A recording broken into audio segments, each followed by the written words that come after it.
Praise lord. ఈరోజు దేవుని వాగ్దానము కీర్తన గ్రంథము 130 అధ్యాయము 1, 2, 3 వచనాలు చదువుకుందాం. చూడండి. యెహోవా అగాధ స్థలములో నుండి నేను నీకు మొరపెట్టుచున్నాను. ప్రభువా, నా ప్రార్థన ఆలకింపుము, నీ చెవియొగ్గి నా ఆర్తధ్వనిని వినుము. యెహోవా, నీవు దోషములను కనిపెట్టి చూసిన ఎడల ప్రభువా, ఎవడు నిలవగలడు? అయినను జనులు నీ యందు భయభక్తులు నిలుపునట్లు నీ యొద్ద క్షమాపణ దొరుకును. ఏంటండి? ఎలాంటి దేవుడండి మన దేవుడు? క్షమించగలిగిన దేవుడు.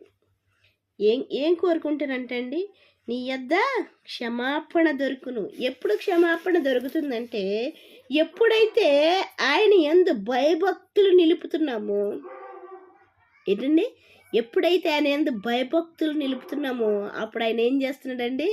క్షమాపణ ఇచ్చేవాడిగా ఉంటున్నాడు. ఇప్పుడు మనము ఎన్నో తప్పులు చేసేవారిగా ఉంటున్నాం. తప్పు లేదనడానికి చెప్పవలసిన వాళ్ళు ఎవ్వరు లేరండి. ఎందుకంటే ప్రతి మనిషి పాపమే. పాపము చేసి దేవుడు అనుగ్రహించే మహిమను పొందలేనటువంటి స్థితిలో ఉన్నాం మనము.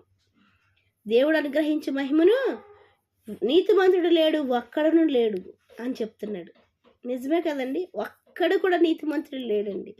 ఏదో ఒక విధంగా నోటి ద్వారాగాను, మాట ద్వారాగాను, చెవుల ద్వారాగాను, ఇంకా చేతి పనుల ద్వారాగాను, తలంపుల ద్వారాగాను, కాళ్ళ ద్వారాగాను ఏదో ఒక విధంగా పాపము చేసేవారుగానే ఉంటున్నాం.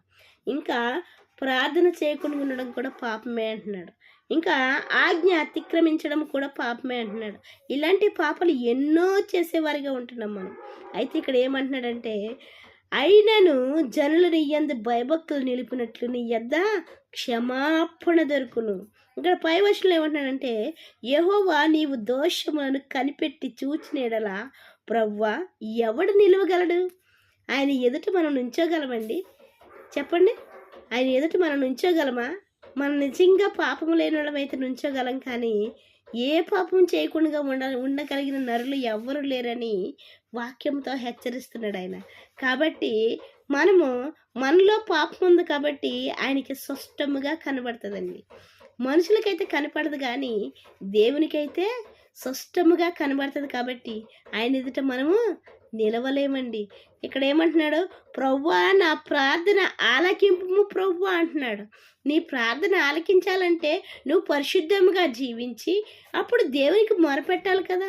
దేవునికి ఇష్టకరంగా జీవించకుండా నీ ఇష్టానుసారంగా జీవించి ప్రభువా, నాకు అది కావాలి ఇది కావాలంటే ఎలా ఇస్తాడండి దేవుడు? నువ్వు ఒక ఉద్యోగానికి వెళ్ళావంటే ఆ ఉద్యోగానికి తగ్గట్టు నీ దగ్గర సర్టిఫికేట్లు ఉండాలి. దానికి సంబంధించిన వర్క్ నీ దగ్గర ఉన్నట్లయితే ఆ ఉద్యోగానికి నువ్వు అర్హురాలు అవుతావు. అయితే ఇక్కడ నువ్వు ప్రార్థన చేసినప్పుడు ఆ ప్రార్థన తగ్గ జీవితాన్ని జీవించినప్పుడు నీకు ఏది కావాలో అది ఆయన ఇస్తాడు. ఒకవేళ నువ్వు పాపముతో ఉండి ప్రార్థన చేసినట్లయితే నువ్వు ఆయన ఎదుట నిలబడగలవా?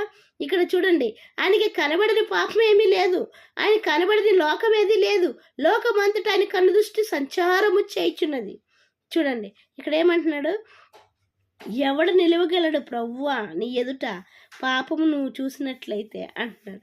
కానీ అయినను జనులు నీ యందు భయభక్తులు నిలిపినట్లు నీ యందు క్షమాపణ ఉన్నది.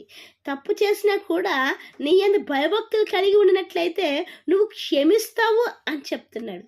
అయితే వాక్యం వింటున్న మనందరితోటి మాట్లాడుతున్నాడు ఆయన. ఇప్పుడైనా కూడా ఆయన క్షమాపణ ఇవ్వగలిగిన దేవుడని, ఆయన యందు భయభక్తులు నిలుపుతూ ఆయనకి ఇష్టానుసారమైన జీవితాన్ని జీవిస్తూ మనుషులు చూస్తున్నారు కానీ ఏమీ చేయట్లేదని నువ్వు అనుకుంటున్నావేమో. దేవుడు చూస్తే, దేవుడు శిక్షిస్తే దాని నుండి తప్పించుకోవడానికి చాలా కష్టపడవలసి వస్తుంది.